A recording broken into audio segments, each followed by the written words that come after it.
প্রধান উপদেষ্টার প্রেস সচিব শফিকুল আলম জানিয়েছেন, elite force rapid action battalion অর্থাৎ র্যাবের বিরুদ্ধে নির্যাতন ও গুমের ঘটনা নিয়ে গণভবনে একটি হরর মিউজিয়াম তৈরি করা হবে। বুধবার ৪ জুন দুপুরে রাজধানীর বেইলি রোডে অবস্থিত ফরেন সার্ভিস একাডেমিতে এক সংবাদ সম্মেলনে প্রেস সচিব শফিকুল আলম এই চাঞ্চল্যকর তথ্য জানান। তিনি উল্লেখ করেন, র্যাবের গোয়েন্দা সংস্থার সবচেয়ে বেশি গুমের সাথে জড়িত। প্রেস সচিব বলেন, র্যাবের ইন্টেলিজেন্স একটি ভয়াবহ কিলার ও হত্যাকারী দল ছিল বলে জানিয়েছে গুম কমিশন।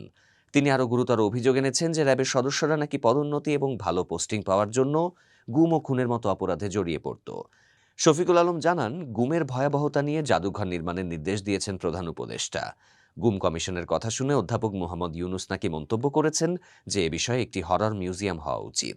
আর সেই মিউজিয়ামটি গণভবনেই স্থাপন করা হচ্ছে, যেখানে গুম ও নির্যাতনের এই ভয়াবহ চিত্রগুলো তুলে ধরা হবে। শুধু র্যাব নয়, প্রেস সচিব আরও জানান যে পুলিশের অনেক সদস্য বিপিএম, পদক এবং ভালো পোস্টিং পাওয়ার লোভে গুমের সাথে জড়িত হয়েছেন। এই গুম কমিশন আসলে কি?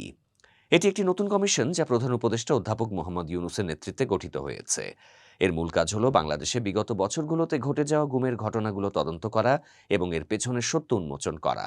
এই কমিশন কাজ শুরু হওয়ার পর থেকেই বিভিন্ন চাঞ্চল্যকর তথ্য সামনে আনতে শুরু করেছে।